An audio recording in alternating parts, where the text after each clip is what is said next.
Me gustaría comenzar, hermanos, abriendo la palabra de Dios en segunda de Pedro, capítulo 2. Vamos a estar leyendo del versículo 9 a la primera parte del 10, o 9 a 10a. El hermano dice que me toca 5 versículos el miércoles. Hoy más que me toca 1.5. Y tú verás que no importa la cantidad de versículos, Dios siempre tiene un mensaje y bastante palabras para ustedes de su palabra. Abran sus Biblias a segunda de Pedro capítulo 2. Vamos a leer el versículo 9 a la primera parte de la 10, porque de la 10 adelante vamos a ver, realmente empezamos un punto nuevo de cuando viene a las características de los falsos maestros. Vamos a ponernos pies en reverencia a la palabra de Dios.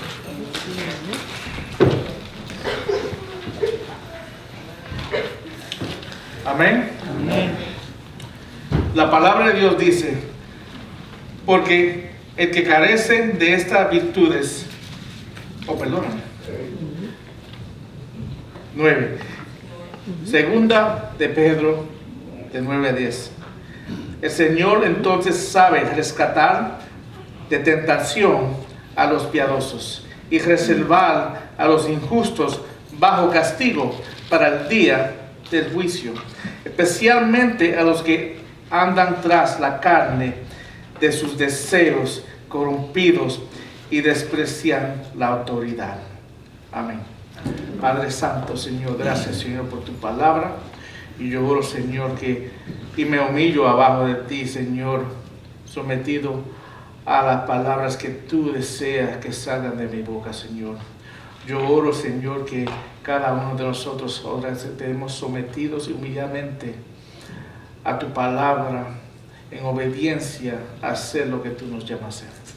Ora por nuestro nombre de Cristo. Amén. Amén. Amén, hermano. Pueden tomar asiento. Dios los bendiga.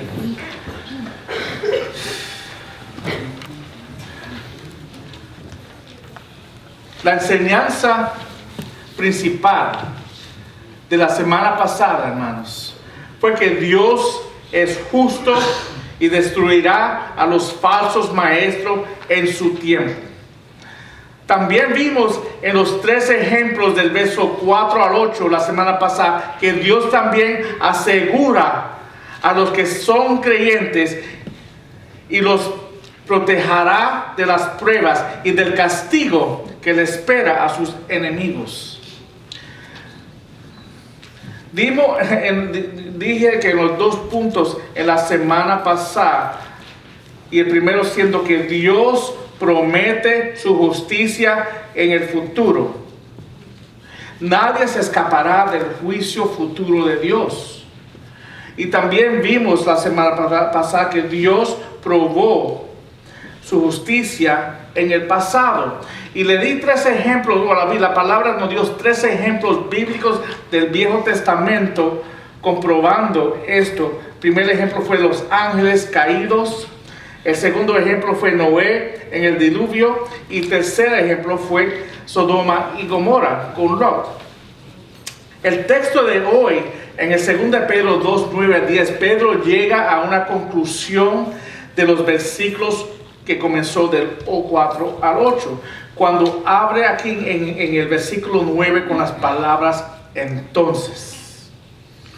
Básicamente, si Dios no perdonará a los ángeles pecadores y no perdonó al mundo antiguo, pero a la misma vez conservó a Noé, y si destruyó a Sodoma y Gomorra, pero salvó a Lot, con las palabras el Señor, entonces Pedro comienza a darle validad a sus puntos centrales. Que Dios en su justicia he castigado a los impíos y preservados a los justos en el pasado, y podemos tener confiabilidad en que hará lo mismo en el presente. Pedro sabía que sus lectores estaban frustrados y desanimados en sus intentos de resistir las falsas enseñanzas de su tiempo. También quería recordarles que tenían la ayuda soberana de Dios en esos tiempos de prueba y adversidad. Hoy nosotros podemos tener esa misma confianza, hermanos, en nuestro Dios soberano. Otra vez, quiero leer el texto de hoy. Dice, el Señor entonces sabe rescatar de tentación a los piadosos y reservar a los injustos bajo castigo para el día del juicio, especialmente a los que andan tras la carne en sus deseos corrompidos y desprecian la autoridad. Esto nos trae al primer punto de hoy. Él rescata a los piadosos de las pruebas. Él promete rescatar a los piadosos de las pruebas. Voy a leer de la Nueva Versión Latinoamérica y le voy a explicar por qué después. El Señor, pues, sabe rescatar de tentación y, en cotaciones, de prueba a los piadosos. El texto se empieza con las palabras: el Señor, pues, sabe rescatar. Pedro usa la palabra rescatar también en el verso 7 en su ejemplo de Lot. Y usa una palabra singular, guardó, en referencia de Noé, en el versículo 5. Pedro, en su repetir de la palabra rescatar, otra vez en el versículo 9, cuando dice, el Señor pues sabe rescatar de tentación, de prueba, está poniendo énfasis en la protección soberana sobre Dios a sus hijos piadosos, hermanos. Pero antes de ir adelante, tenemos que determinar de qué Dios nos está rescatando. El texto de la Biblia de la América usa la palabra tentación, que también se puede traducir y se ve aquí en la Nueva Biblia Latinoamérica. Me prendió Siri. Se ve aquí en la Nueva Biblia Latinoamérica, también se puede traducir prueba. Notando que se puede traducir igualmente de los dos términos, o dos palabras. El problema está en que hay una pequeña diferencia cuando definimos las dos palabras. Y dependiendo de cuál palabra escogemos, podemos definir o traducir ese texto un poquito diferente.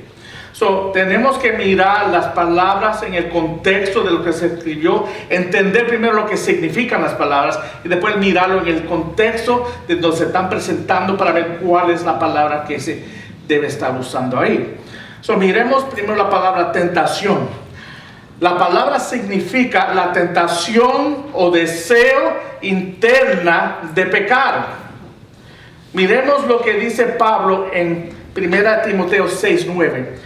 Pero los que quieren enriquecerse caen en tentación y lazo y en muchos deseos necios y dañosos y hunden a los hombres en la ruina y en la perdición.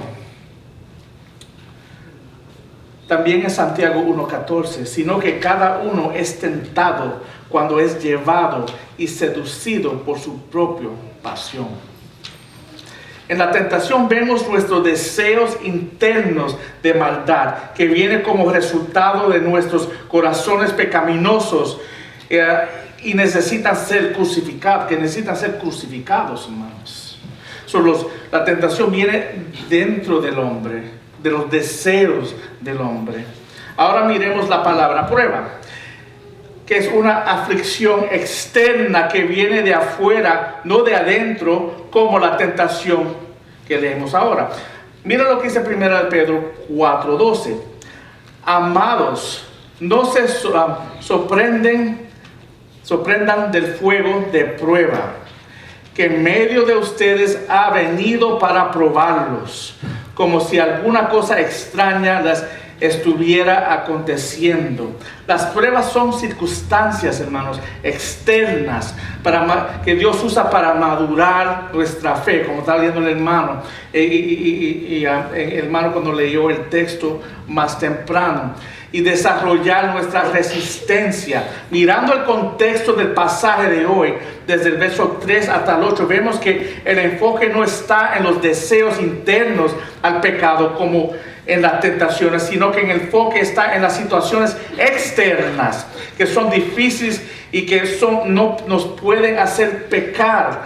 En este caso, la prueba proviene de los falsos maestros, vienen de un elemento externo en las vidas de los leyentes. Así que la palabra prueba sería la mejor traducción aquí en el texto de hoy.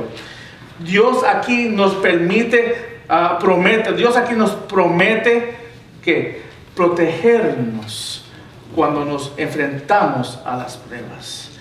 De hecho, Dios no solo nos proteja de las pruebas, Él las usará para refinarnos y madurarnos, hermanos. Vamos a leer el texto de Santiago 1, del 2 a 4, otra vez. Mira lo que dice el texto. Tened por sumo gozo, hermanos míos, el que os halláis en diversas pruebas, sabiendo que la prueba de vuestra fe produce paciencia, y que la paciencia debe tener su perfecto resultado, para que seáis perfectos y completos, sin que os falte nada. Amén. Amén, qué bello versículo, ¿no? Aunque Dios promete protegernos de las pruebas, también tienen un propósito beneficioso para nosotros las pruebas, ¿no? Las pruebas nos ayudan a ser personas más pacientes, con un carácter probado. Y también nos ayudan a crecer, a ser personas con esperanzas en el Señor. Cuando podemos pasar triunfantemente por las pruebas de la vida, nos volvemos en personas mucho más fuertes. Podemos pararnos firmes en nuestras fe y nos volvemos en personas de una fe paciente y perseverante, dice el texto de aquí. El soberano Dios le da a sus hijos la capacidad para seguir resistiendo en circunstancias difíciles, siendo capaz de aguantar durante las pruebas que vienen en la vida. El resultado de esa perseverancia, hermanos, es ser perfectos y completos. La palabra perfecto, mejor traducido, es maduro. Refiriéndose a la madurez espiritual cumplida en semejanza a Cristo, que es el objetivo de la perseverancia, que nosotros parezcamos más y más al Señor. En las tormentas de las pruebas del Señor está trabajando fielmente para cumplir su propósito en nuestras vidas y hacernos completos en Él.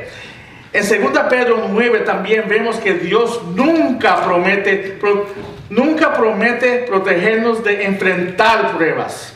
Y yo creo que muchos cristianos creen que, porque son cristianos, que nunca deben de enfrentar pruebas, porque somos hijos de Dios. ¿Y por qué Dios tú me dejas pasar por esto? Estaba viendo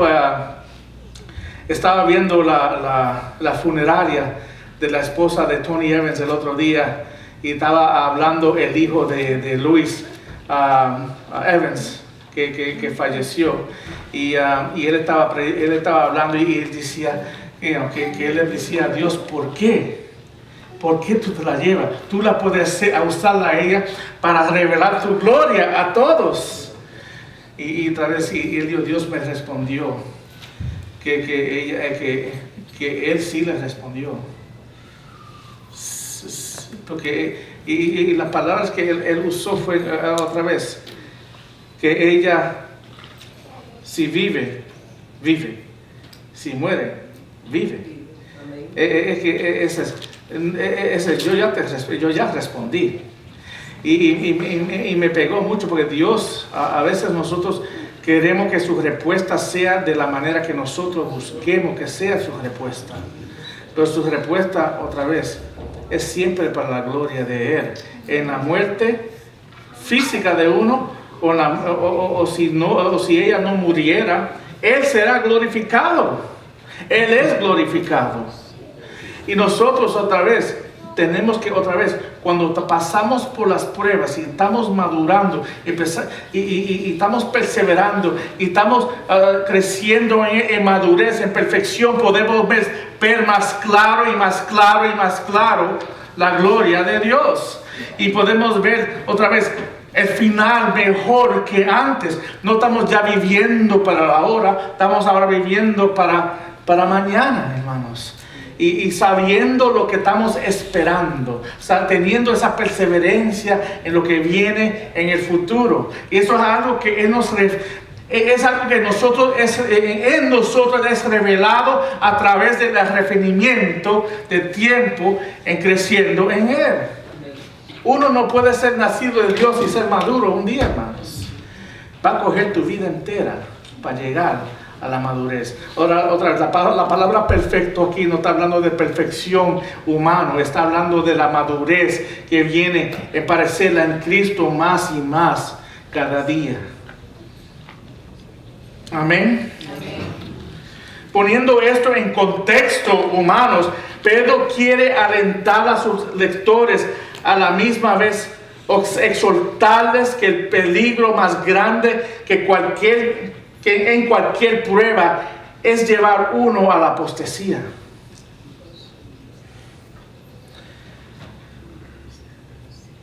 El que se llama hijo y no es verdadero hijo, cuando vengan estas pruebas de los falsos maestros, los seguirán a ellos y se alejan del camino de Dios. Y es lo que está hablando aquí. ¿Qué es lo que pasa? Cuando está hablando de estos falsos maestros, ellos están diciendo palabras que los oídos quieren oír. Y las personas que no son hijos de Dios, las personas que no son piadosas, que no son justas, van a oír esas palabras y van a seguir estos falsos maestros. Y son personas que una vez tú creías que eran cristianos y tú los ves después siguiendo mentiras que no son de la palabra de Dios. Primera de Juan 2:19, no está en el texto, pero lo voy a leer. Dice: salieron de nosotros, pero en realidad no eran de nosotros, porque si hubieran sido de nosotros, hubieran permanecido en nosotros. Pero salieron a fin de que manifestara que no todos son de nosotros. Pero en el verso nuevo, deseaba consolar a los piadosos con la verdad de que Dios protegerá a los justos de cometer apostasía. Un cristiano verdadero no puede cometer apostasía porque la salvación está asegurada en la soberanía y la gracia de Dios, hermanos. ¿Quién me puede quitar de la mano de Él? Y es lo que Él está tratando de animarlos a entender esa verdad.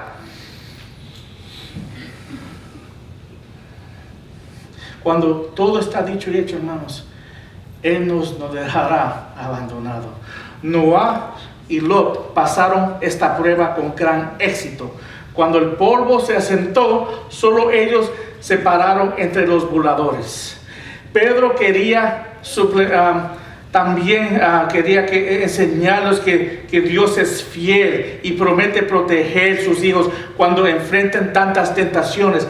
Qué gran cuadro, hermanos, del Evangelio de Jesucristo, que nos salva porque todos estamos limpios y merecidos de la salvación que Él nos da. Hermanos, ¿quién aquí merece la salvación que Cristo nos da? Sino porque simplemente actuamos con fe en Él, que hizo todo por nosotros, estamos vivos. Igualmente Noé y Lot, como Abraham, Dios no lo escogió a ellos porque eran mejores que cualquier otro hombre. Ellos son una ilustración en el Antiguo Testamento de justificación por fe.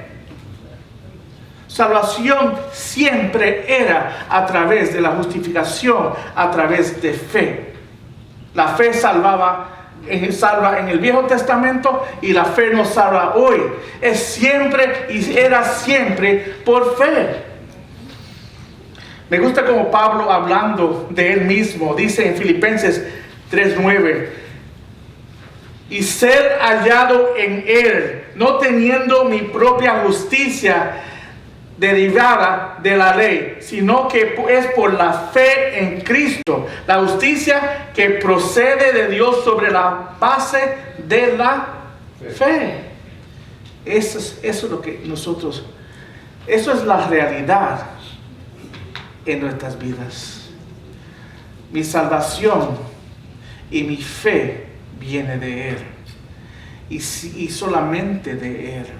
Si mi salvación está basada en cualquier otra cosa, en cualquier otro nombre, en cualquier otro hecho, no es de Él y es una falsa enseñanza de falsos maestros. Porque el único maestro que debemos estar escuchando es la enseñanza de Dios en su palabra.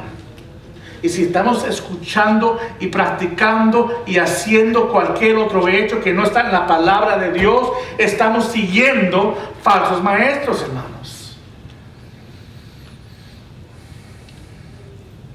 Hablando de ellos, sigue el próximo punto. Se reservará a los impíos para el tormento. Mira lo que dice la segunda parte del versículo 9, junto con la primera parte del 10.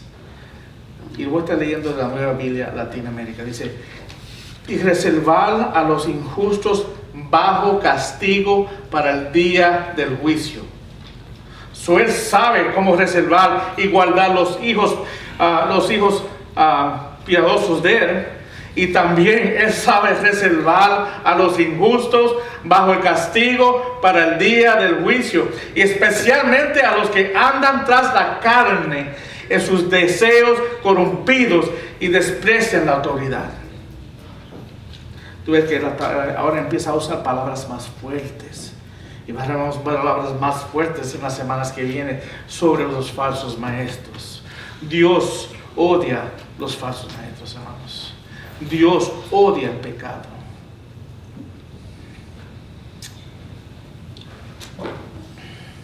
Proteger a los justos en medio de las pruebas no es lo único que Dios muestra que puede hacer, hermanos. Pedro concluye que también es capaz de castigar eternamente a los falsos maestros injustos en su camino hacia el juicio final. Similarmente, como los ángeles caídos, encarcelados, que esperan el día del juicio de Dios, los falsos maestros también tienen su condenación reservada, hermanos. Ponte a pensar en eso, medita en eso un minuto. Su condenación está reservada para ellos. Él no es lento, Él no está lento para hacer algo. Ellos tendrán su tiempo en el tiempo de Dios. Dios otra vez, Él castiga y el juicio de Dios viene cuando Él desea que el juicio de Él venga. Pero lo que está seguro es que el juicio de Él va a venir. Y es lo que dice la palabra, el juicio de Él va a venir, está seguro. El que camina en esos caminos está asegurando dónde va. El que sigue caminando fuera de la voluntad de Dios está asegurando su camino derechamente al infierno, hermanos. Está asegurando su camino. Si el camino del infierno es para acá, para la izquierda, y yo sigo caminando para la izquierda, ¿dónde voy a llegar? Al infierno. Y si el camino para el reino de Dios a través de Jesucristo es por esta carretera y corro por esta carretera, ¿dónde voy a llegar? El falso maestro o la persona impía siempre está caminando a la izquierda. Aunque diga que cree en lo derecho, siempre camina en la izquierda. parece caminar, puede parecer o predicar o enseñar que camina recto, pero cuando uno escucha y mira, está caminando a la izquierda. ¿Entienden, hermanos? Está viviendo una mentira. Todo falso maestro cree lo que dice. Él lo cree. Y te puede hablar con pasión de lo que está diciendo, pero está hablando mentiras, hermanos. Porque cuando tú comparas la palabra de un falso maestro con la palabra de Dios, no es la misma o el mismo mensaje, hermanos.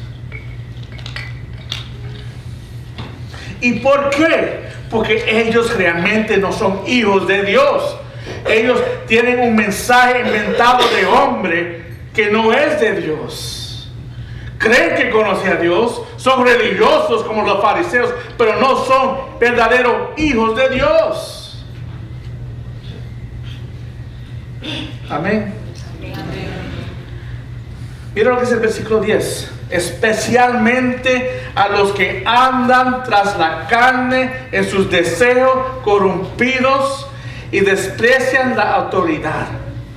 Voy a leerlo también, hermanos, en la Nueva Traducción Viviente, para que lo vean en un cuadro más entendible. Dice la Nueva Traducción Viviente, dice: Él trata con particular severidad a los que se entregan a sus propios deseos sexuales pervertidos y desprecian la autoridad. Yo leo eso y ¿qué me pongo a pensar yo hoy? ¿Qué vemos hoy en día cuando leemos eso? Ahora estoy pensando en maestros maestros o pastores o padres religiosos. ¿Cuántos escándalos, hermanos, nosotros escuchamos de pastores, de padres, de personas aparentemente líderes?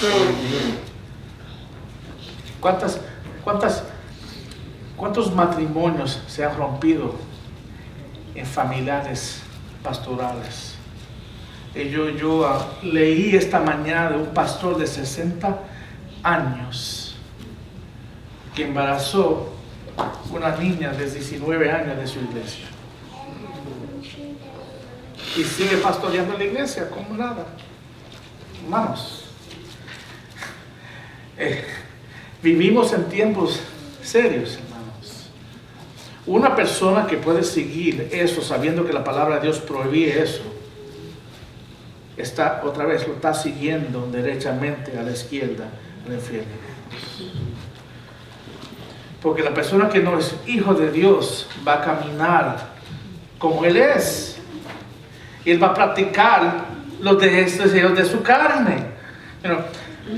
El hombre es tanto carne como espíritu, ¿verdad? El espíritu desea a Dios y la carne desea comida, seguridad, reconocimiento, amor, compañía y todas las demás necesidades de la vida, ¿verdad? Pero note que estos son deseos normales, naturales de la carne. Si no tuviéramos deseos, no pudiéramos sobrevivir en este mundo. De nuevo, el hombre es tanto carne como espíritu, pero tenga en cuenta lo que hacen los falsos maestros. No son regenerados. De nuevo, el Espíritu de Dios no mora en ellos, no importa cuán espiritual dice que son, y si no caminan en el Espíritu todavía caminan según la carne. Y los deseos de la carne son pecaminosas, hermanos. Ignoran el Espíritu y siguen las pasiones de la carne, porque no son criaturas nacidas de nuevo espirituales. Ellos van a seguir las pasiones de la carne, disfrutan y satisfacen la carne, enseñan sus falsas doctrinas para beneficio no de Dios, no de la iglesia, pero beneficio de ellos, hermanos. El texto muestra cuán horrible Dios considera los que son falsos maestros. También sirve como una advertencia severa para toda persona que incluso se atreve a negar a Cristo y las enseñanzas de la palabra de Dios.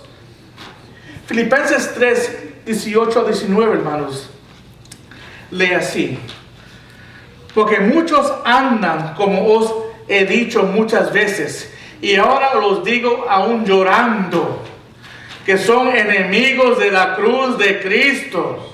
Otra vez, hermanos que andaban un día con nosotros, son enemigos de la cruz de Cristo, cuyo fin es perdición, cuyo Dios es su apetito y cuyo gloria está en su vergüenza, los cuales piensan solo en las cosas terrenales, porque son carnales, hermanos, no tienen el Espíritu de Dios morando en ellos. No importa lo que ellos digan, no importa lo que ellos enseñan, ellos están actuando como ellos deben de actuar, como personas perdidas, hermanos. Y los frutos de ellos los revelarán a ellos mismos, hermanos. No importa, hermanos, quién sea el maestro, no importa cuán suave y carismático sea el hombre, no importa cuán fluido o grandoso sea el predicador, no importa cuán creativo o agado sea su pensar, no importa cuán querido o apreciado sea esa persona, si sus enseñanzas son falsas y niegan la verdad del Evangelio de Dios, es un falso maestro, hermanos. Y no debemos estar escuchándolo ni siguiéndolo, hermanos.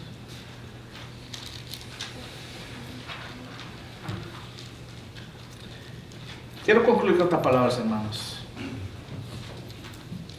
Nuestro Dios soberano y juez justo un día llamará a cada criatura a rendir cuentas, hermanos.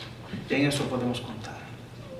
En 1 Pedro 4, 5 dice: pero ellos darán cuenta a aquel que está preparando para juzgar a los vivos y a los muertos. Es otra vez esa palabra de Dios, dicho y hecho. Ellos pueden creer que van a escapar. Nadie se escapará, porque está asegurado ya el camino de ellos. Entonces ahora, a nosotros que somos redimidos, podemos encontrar consuelo y aliento en su justicia, hermanos. Una justicia que no solo nos asegura que va cumpliendo un plan para castigar a los malvados, sino que también nos ofrece una gran ayuda en nuestra lucha en nuestra vida en Cristo. En este mundo secular podemos contar que Él nos va a guiar, vamos caminando en Él, Él nos está guardando. Recordemos que lo que somos hijos piadosos de Él. Vamos recordando que somos hijos piadosos de Él también, como dije anterior, durante las pruebas. Él es el Dios, nosotros soberanos, que nos cuidará y nos ayudará a poder terminar bien. Y en eso podemos confiar. Él promete guardarnos hasta el fin. Otra vez, cuando estamos al fin, hasta cuando estemos delante de Él. Cada uno que es hijo de Dios tiene la promesa de un día estar parado delante de Él. Y eso es una garantía de Dios. Él promete guardar lo que son hijos de Él. Y un hijo de Él nunca va a rechazar a su padre. Siempre va a seguir a su padre. Un hijo de Él, cuando escuche la mentira, sigue la verdad. Un hijo de Él, cuando le están tratando de cambiar de lo que cree y cómo vive, rechaza el mundo, aunque el mundo los va a rechazar a Él, para seguir la verdad, aunque Él es el único siguiendo la verdad. Y a veces en el mundo vamos a ser los únicos caminando en verdad. Depende de donde tú estás y en tu grupo. A veces tú eres el único caminando en la verdad y todo el mundo siguiendo la mentira y burlándote, como están burlando a Noé. Pero asegúrate en las promesas de Dios. Ellos, aunque yo me pongo a pensar en Noé, aunque el mundo entero estaba burlando de Él, Él nunca paró de predicar el Evangelio hasta el fin. Fue obediente a Dios a cumplir lo que Dios lo llamó a hacer. Él y su familia fueron los únicos hermanos. Pero ahí vemos la promesa de Dios de guardar lo que son de Él. Dios promete guardar lo que son de Él hoy también, hermanos. Mi esperanza es que cada uno de nosotros tengamos esa relación con Dios y tengamos esa esperanza de un día estar con Él otra vez. Amén. Amén. Oremos. Padre Santo, Señor, gracias Señor por tu palabra. Cada vez, hermanos, que leo la palabra de Dios, es que Dios se revela de una manera más grande. Y por eso Dios te damos gracias. Que en tu palabra y en tus promesas podemos ver, Señor, que hasta en los problemas que nosotros siempre estamos gritando y pidiendo, ¿y por qué? ¿Y por qué? ¿Y por qué? Tú eres paciente con nosotros y tú nos amas a nosotros. Y sabemos que tú lo estás y tú dejas que esas cosas pasen en nuestras vidas. ¿Para qué? Para crecernos, para ayudarnos a madurar en ti, para aprender a perseverar en este mundo pecaminoso. Tú tienes propósitos más grandes que nosotros podemos pensar y a veces no pensamos más allá de los problemas que están delante de nosotros. Ayúdanos a pensar más allá de los problemas que están delante de nosotros y enfocarnos en Cristo y tener nuestra esperanza en Él. Ayúdanos a perseverar en ti, Señor. Oramos por tu nombre, Cristo. Amén. Amén, hermanos. Dios lo bendiga.